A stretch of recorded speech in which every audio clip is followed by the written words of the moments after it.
All right, let's jump right into this one. Welcome to today's Explainer, where we are going to unpack a seriously fascinating presentation that really challenges a lot of what we think we know about cardiovascular health. We're going to explore the exact microscopic mechanics of heart attacks, but more importantly, we're going to examine the source's compelling argument for a massive shift in how we look at health in general.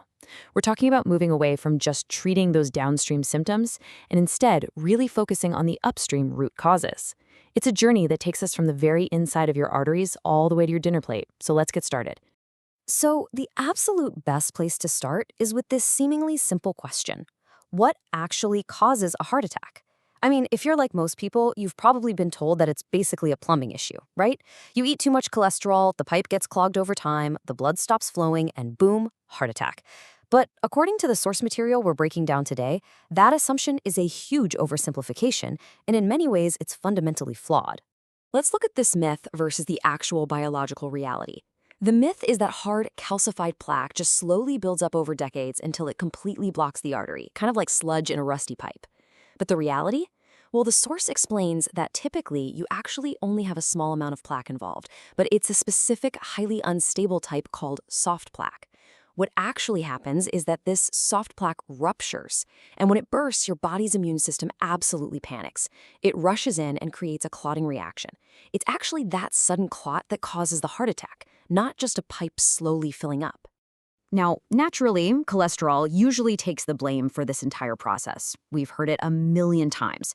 But to understand why the source argues we might be pointing the finger at the wrong culprit entirely, we need to look at a massive study conducted by UCLA. And we aren't talking about a small sample size here. This study looked at over 135,000 patients who had suffered heart attacks. That is a massive data set.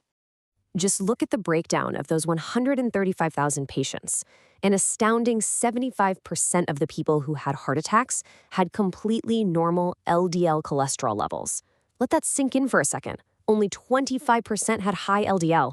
I mean, if cholesterol was the sole driving villain of this story, those numbers simply wouldn't make sense. The source uses this staggering statistic to argue that we absolutely must look elsewhere for the root cause. Because if it's not just high cholesterol, what is it? Section 1. Inside the artery wall.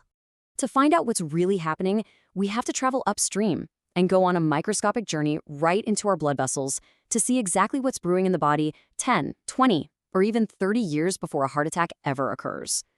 It all starts right here, with the endothelium. Think of the endothelium as a very thin, incredibly fragile inner lining of your arteries. It's super important because it uses a molecule called nitric oxide to help your blood vessels contract and relax, which keeps your blood flowing smoothly. But here is where the trouble begins.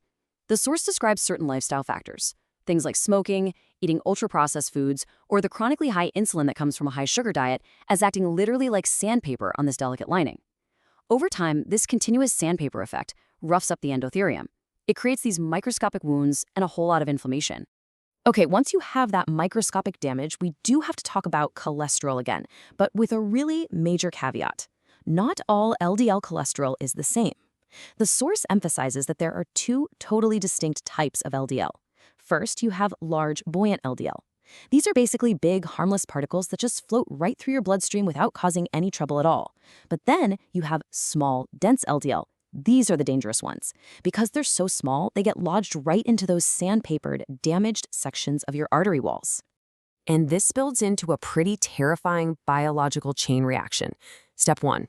Your endothelium gets damaged by that sandpaper effect we talked about. Step 2. Those small, dense LDL particles get stuck right in those microscopic wounds. Step 3. Your immune system sounds the alarm. It sends in white blood cells called macrophages to clean up the mess. Now, these macrophages start eating the stuck, oxidized LDL particles. But here is the fatal flaw. They literally do not know when to stop. They just keep eating and eating until they bloat into what scientists call foam cells.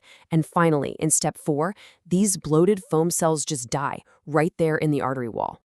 Which leads us to this incredibly vivid, honestly kind of disturbing description from the source material.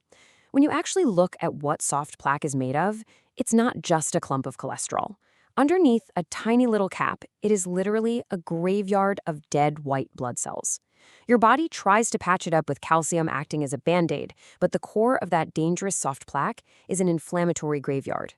So the source points out that when we just blindly lower cholesterol, we aren't actually addressing this underlying immune reaction or that graveyard of dead cells hiding out in the artery. Section 2. The statin controversy. This brings us to a highly critical yet impartial look at standard medical interventions, specifically targeting how statin drugs are evaluated and prescribed.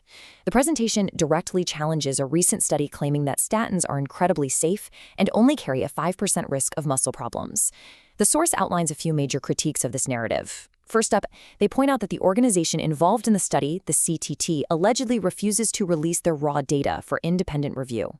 Second, the source highlights a major potential conflict of interest, noting that the CTT organization received around $200 million in funding from big pharmaceutical companies.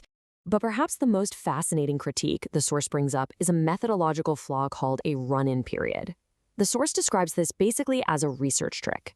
Essentially, before a trial officially begins and participants are sorted into groups, everyone is given the drug. The researchers then identify anyone who has a bad reaction or side effects, and, get this, they just remove them from the study before the official data collection even starts. The source argues this pre-screens out the adverse reactions, which artificially alters the final safety data that the public actually sees. Furthermore, the source notes that while statins absolutely do lower your LDL cholesterol by blocking its production, they don't do it in a vacuum. Statins also block the production of coenzyme Q10, or QQ10. This is a genuinely vital, essential nutrient for your mitochondria, the powerhouses of your cells. And this is especially crucial for your heart cells, which need a ton of energy. Section 3. Reversing the damage. So if throwing statins at downstream symptoms isn't the complete answer, how do we actually address these root causes and reverse that soft plaque buildup? Well, according to the source, we have to trace that small, dense LDL back to its origin. Where do these dangerous little particles even come from? Diet. Specifically, excess carbohydrates. The logic flows like this. When you consume excessive carbs, your liver gets overloaded. It turns them into their storage form, which are triglycerides. And it's this excessive level of triglycerides that prompts your body to start churning out those dangerous, small, dense LDL particles. So the true upstream cause isn't actually eating fat. The source argues it's an overload of carbohydrates. To combat this, the presentation identifies a very specific natural remedy, and it comes with a highly specific daily dosage, 2,400 milligrams. So what is this remedy? It's aged garlic extract. Now, the source makes it very clear. We are not just talking about crushing up regular garlic from your pantry. While regular garlic is great for blood pressure, it hasn't been studied for this specific application. Aged garlic extract, however, was used in 2 randomized controlled trials at that exact 2,400 milligram dose. Using angiogram studies, researchers found it didn't just stabilize the situation, it actively reduced the dangerous soft plaque in the arteries. On top of that, it acts as an antioxidant, lowers blood pressure, and naturally thins the blood. It's pretty incredible stuff. Building on that, the source lays out a rapid-fire upstream protocol to heal the overall environment of your body. It includes adopting a low-carb or ketogenic diet combined with intermittent fasting. The goal here is to lower insulin resistance, basically getting rid of that sandpaper effect we talked about earlier. They also recommend exercise and getting outside in the sun to boost that highly protective nitric oxide.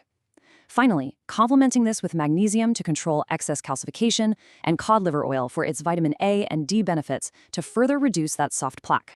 All of this brings us to a truly powerful analogy from the source to leave you with today. Imagine you are a fish living in a very toxic fish tank. If the fish gets sick, do you just keep pumping the fish full of medications to manage its symptoms, or do you clean the water in the tank?